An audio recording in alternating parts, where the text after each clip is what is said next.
Hello guys and welcome back to another Gcor show. Today will be the first episode of a three-part series where we go over the rise and fall of Gcor's most renowned racing team, GN7 Mercedes. They've gone from the heights of winning world championships to now struggling to even get on the podium and even points. So we're going to go through Gcor's most notable team, and today we'll be starting from the very beginning. Before we go any further, let's just go through a little walk down memory lane to see Going what us they now, have achieved. under pressure, Dino down the inside, Coward also follows. But who's going to be latest in the race? It looks like Coward, maybe Dino, but through goes Chiconas. Unbelievable stuff through turn 13. And it looks like Gcor wins at Dragon Trail Gardens. Sensational Grand Prix for him. Genius Nature crosses the lines for second place to secure the Constructors' Championship. Gcor blows away the field as he sets the greatest winning margin in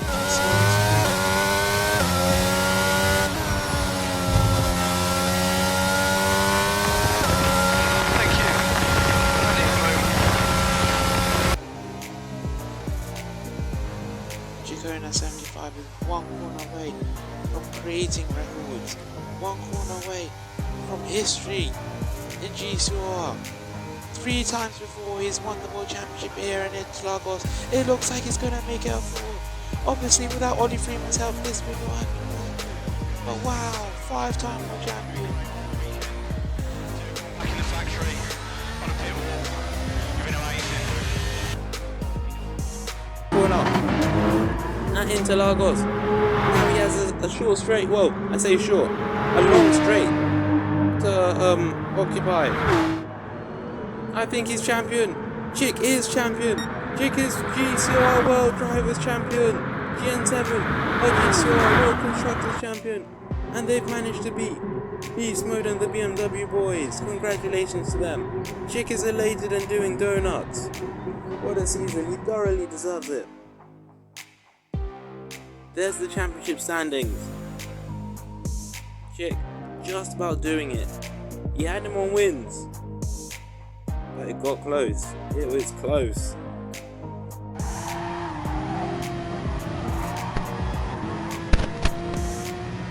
Lee! Come on, man! Let's go! Yes! Yes, yes!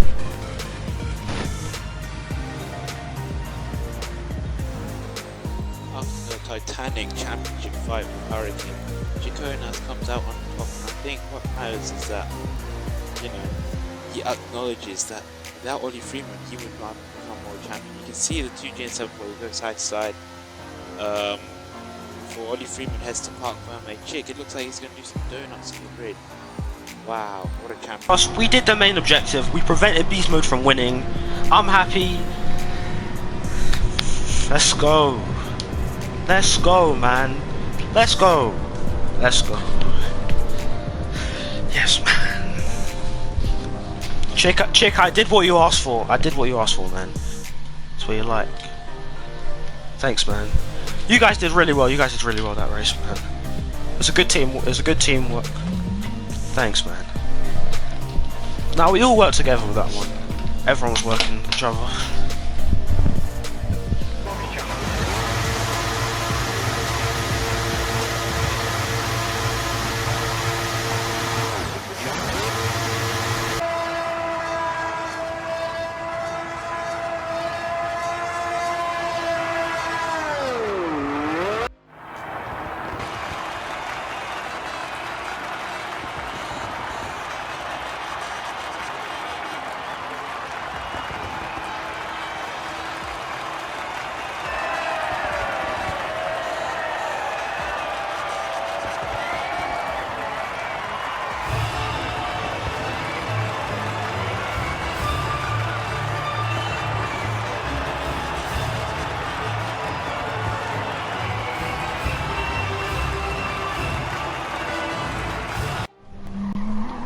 Let's go, Chick. We gotta win, man.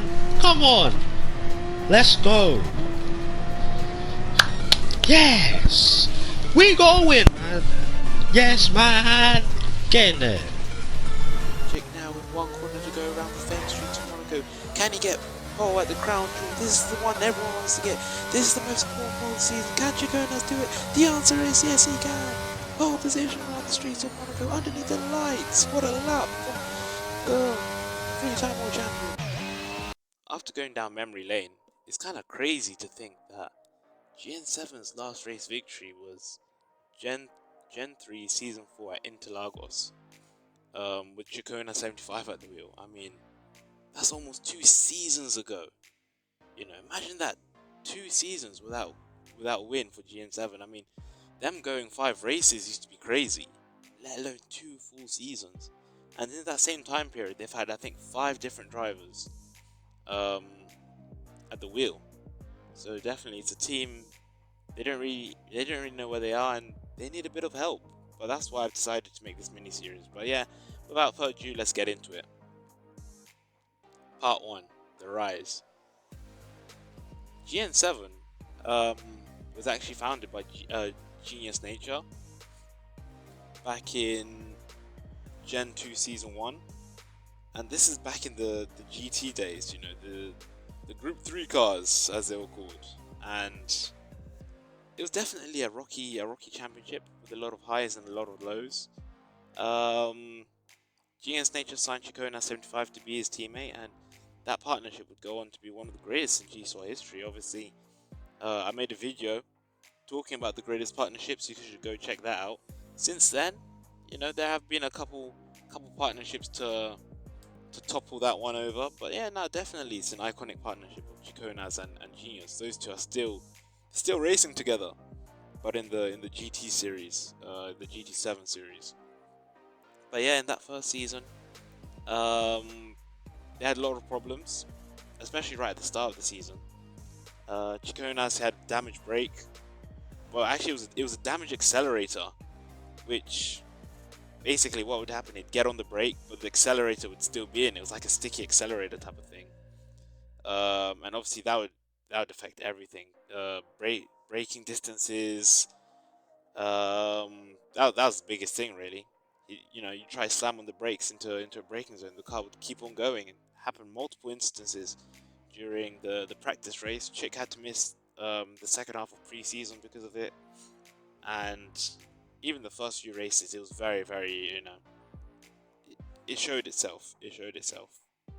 That first race, however, Genius Nature would actually go on to win at Autopolis, which was a massive milestone. It was a sprint race. Beast Mode Sam won the feature race, but still, the sprint race win for Genius Nature and a 1-2 for GN7 Mercedes, that was definitely a monumental, you know, part in their history.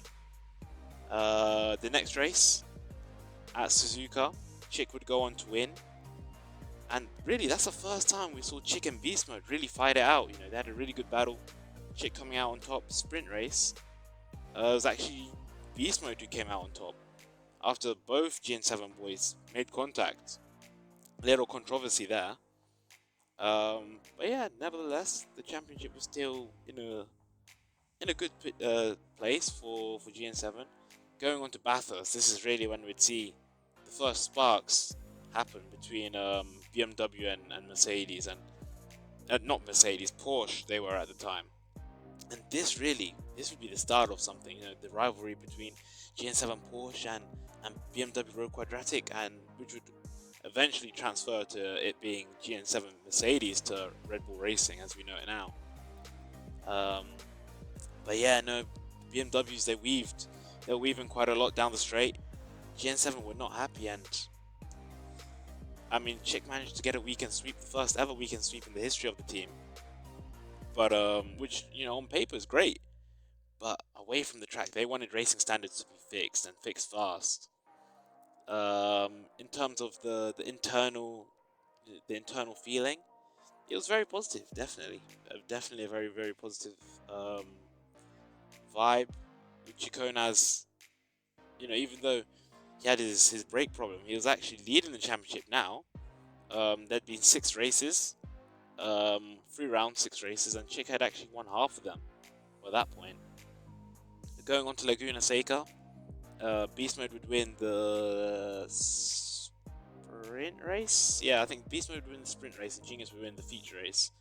So definitely, again, continuing GN7's 100% record of winning at one race at each circuit up to now. But Chick's problems, they'd become even worse, especially after FRL hit both him and Beast Mode off the track, and Chick was forced to miss the next 2 races at Blue Moon Bay and Spa. Blue Moon Bay, again, the story was still the same. Genius managed to win, I think it was the sprint race there with Beast Mode, the feature race, but this really is when the tide kind of turned at Spa. Beast Mode managed to win the feature race, and in the sprint race, Genius had it under control. He had everything under control, and until he bottled it, he binned it. It was definitely a very, very famous moment, and if you haven't seen the clip, here it is.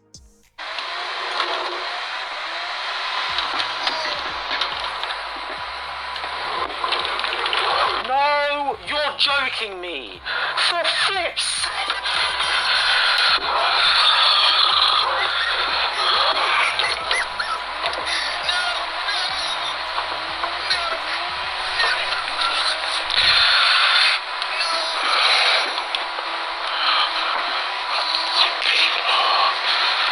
I actually want to punch a wall, man. I actually want to punch a flip. How has that happened? It didn't happen at all.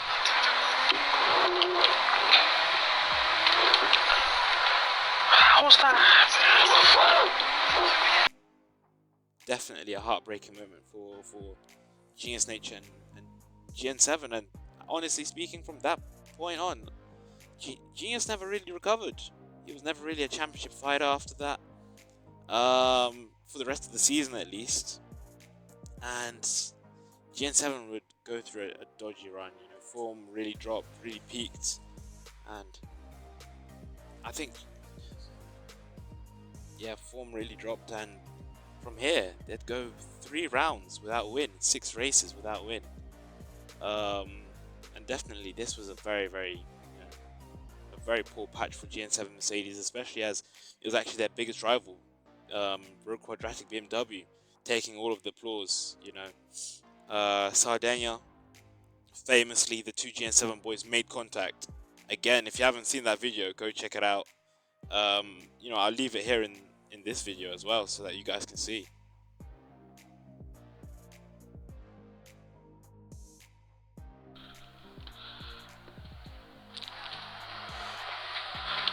Hunter involved in last lap drama again. Sorry, Chick. Sorry. My fault. Sorry. Oh my days. I am so sorry. I'm so sorry. I am so sorry. Chick, I am really sorry, mate. I did not mean to do that. I have on my radar. Chick, I swear, I'm really sorry, man. I thought I was clear on my. Chick, I'm so sorry.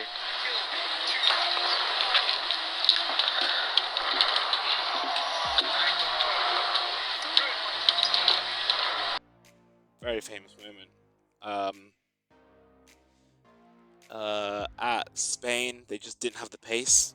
Beast Mode actually hit Chiconas, giving himself a penalty.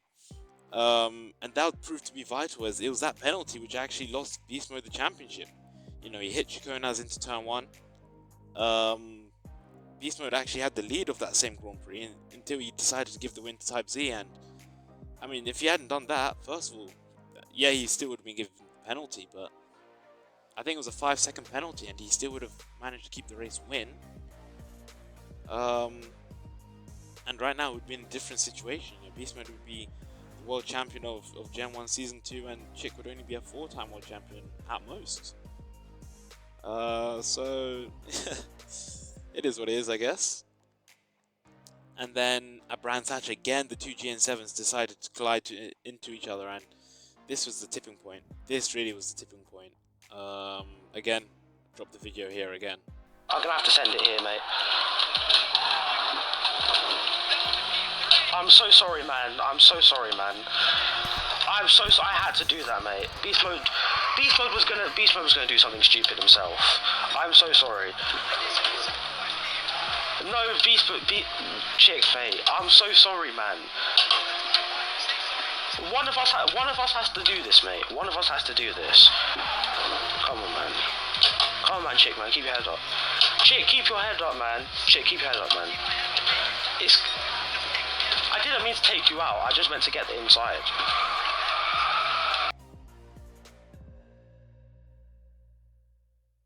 At this point, Chick, he'd had enough. I mean, he didn't speak to Genius for I think it was for the next week, because at that point, GN7 used to have like a week break. Not GN7, sorry, Gcor used to have a week break. So there'd be a race, then a week break, then a race. So during that first week, you know, without Grand Prix, there was no words being exchanged between Genius and Chick. The second week, Chiconas managed to convince the GN7 Porsche board to hire Coward as their race engineer. And really, this was massive. This was really important. Another point which was quite important actually, which I didn't speak about, was after Sardinia, when Chiconas did return, he came back with a whole new chassis. So the braking issue, the acceleration issue was fixed. The chassis was much better, but he was unable to really extract the most out of the car until, as I said, Coward came in. When Coward came in, Maggior, that was the first race with Coward, you know, the big boss in charge. Chick goes and gets pole. Chick goes and wins sprint race. He goes and wins feature race. Austria's next, or wet and rainy Austria. Chick goes and gets pole position. Chick goes and gets the sprint win, feature win likewise. What was after that? Dragon Trail. Chick gets the main race win. He also gets pole, but the feature race win actually went to Genius Nature after Chick made contact with Sharking and Type Z on the final lap, giving himself a penalty. Next race after that, Dragon Trail Gardens. Chick gets pole, Chick gets the main race win, and Genius gets a sprint race win. Now, going into the finale, I think the point gap is 4 points between Chiconas and Beast Mode. A points gap which was once 42 points. I mean, you wouldn't believe it if you didn't see it. You wouldn't believe it if you didn't see it, man. Bear in mind, this is with the old point system too, where a win was only 10 points. I think second place was 8. No, second place actually was 7. Then I think it was 5 for third. So definitely that was a crazy run GN7 were on, and they'd end the championship as both drivers and constructors world champions, as Chick would go on to again get pole position and get the weekend sweep with both feature and sprint race wins. So yeah, definitely that first campaign had a lot of highs and lows. They learned a lot. Going into the second season, Chick, he said that he was going to call it a day. Said that he had enough of racing, and yeah, they had to get a driver to fill in his spot, fill in the boots, and that driver was Skip Rat, a driver who was part of the GN7 Academy. First driver getting promoted, and in his first race weekend, he went on and won. That's what he did. He went on and won. Genius won the sprint race. Skip Rat won the feature race. His first ever race victory in Gcor, a very emotional one. And he'd go on to get the weekend sweep at Tokyo Expressway, a track that would no longer race at. But yeah, again. So now Skip Rat's leading the championship. GN7 have a huge gap over BMW and Vodafone Alfa Romeo, who you'll hear about a little bit more during this season, were nowhere to be seen. Chiconas eventually decides to come out of his mini retirement, signs for Vodafone Alfa Romeo, and decides to go on a win streak of about, I think it was 5 races. 5 rounds, 10 races, and eventually that's what won him the championship. People say Genius and GN7 bottled the championship. I mean, they had like a 20-something gap to Chick with a few extra races, but that Vodafone Alfa Romeo was strong that season. It was strong.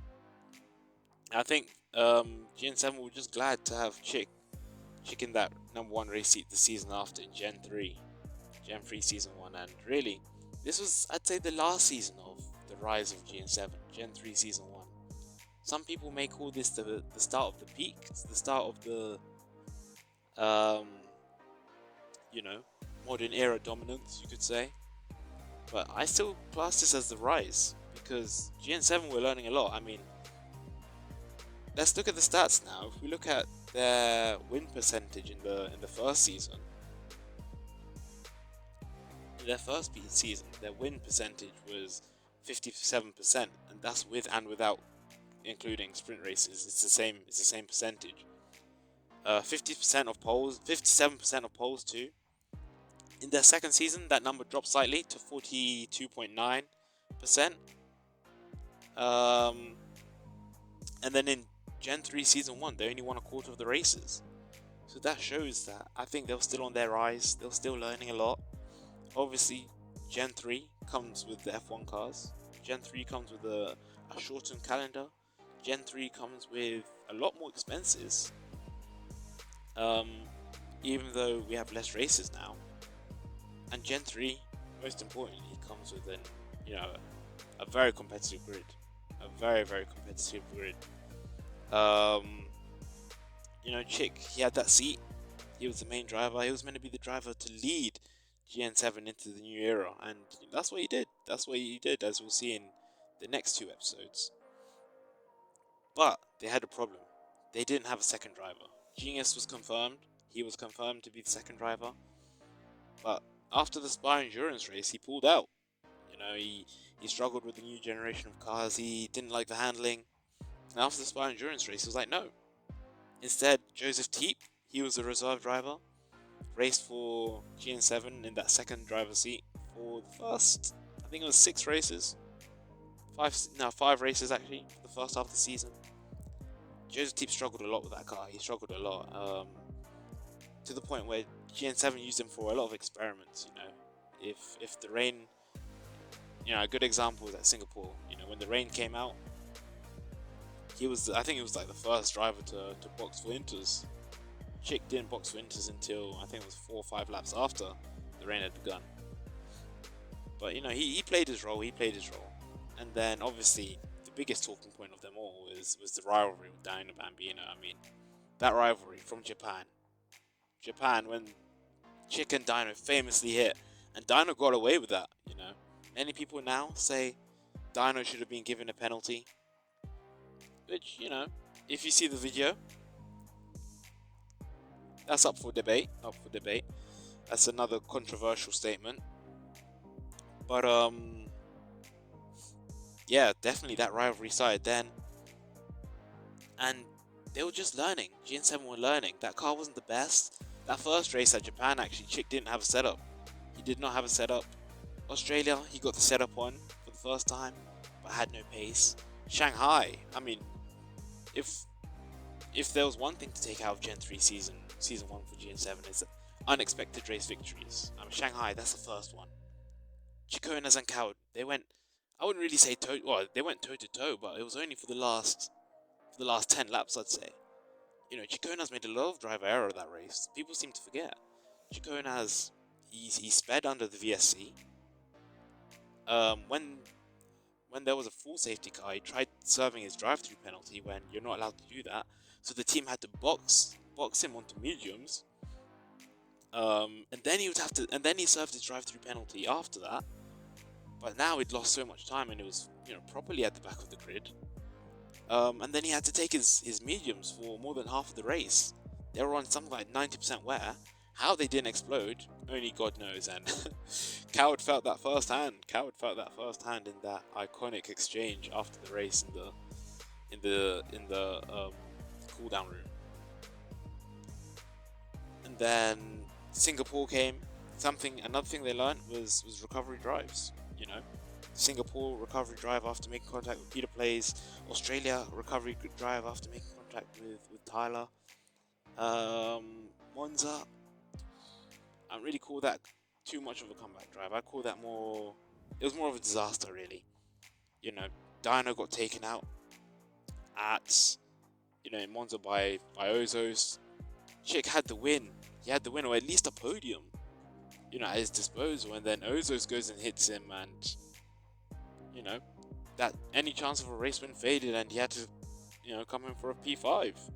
Definitely, that was another big talking point. Midget Matt famously won his first ever Gcor Grand Prix that day. And yeah, now at this point, GN7 are really confused about their car. They don't know its pace. The races they've won by accident. I mean, Coda, that's probably the most famous example of them winning by accident. Chick lost by the end of turn 1. Once again, it was Ozos who decided to hit him. But lost the first challenge. Hasn't hurt anyone, has it? And that's what he did. He came through the grid. Got a safety car at the end of the Grand Prix. Surprisingly, Dino Bambino and Ozos didn't pit. Chick cleared Dino and Ozos and also Coward. Coward, he was actually on the same tyres as him. He was on the softs. So that came from nowhere. At this point, though, constructors-wise, Red Bull are close, and they decide to go with a big gamble, a very, very big gamble. Taking on Ollie Freeman, signing him on, and Chick had known Ollie Freeman before, but they weren't close friends. They weren't close friends. They were, I guess you say they were friends. They got on quite well, but they were more work buddies. Ollie Freeman was still coming through the ranks, and Chick thought, let's try to give this guy a chance. He recommended him to Genius Nature. Genius gave him the seat, but the seat was actually only for the rest of the season. He didn't even have a contract for the season after. And as we went on to see at Spa, Ollie Freeman was a special talent, a very, very special talent. I mean, qualifying P2 that day, and I mean, it probably would have been a podium finish if Ollie Freeman didn't bin it at the start. Who knows? Silverstone, massive controversy there. Ollie Freeman, I think he qualified once again P2. Sprint race, finished a race in P2 whilst his teammate DNF'd. Once again, that was due to an incident with Ozos. Who else? And then, in the main race, Multi-21. And if you haven't seen already, go check it out. There's a full Gcor Drive to the Line episode dedicated to the Multi-21 issue. Chase, brilliant move, and let's move on. Come on.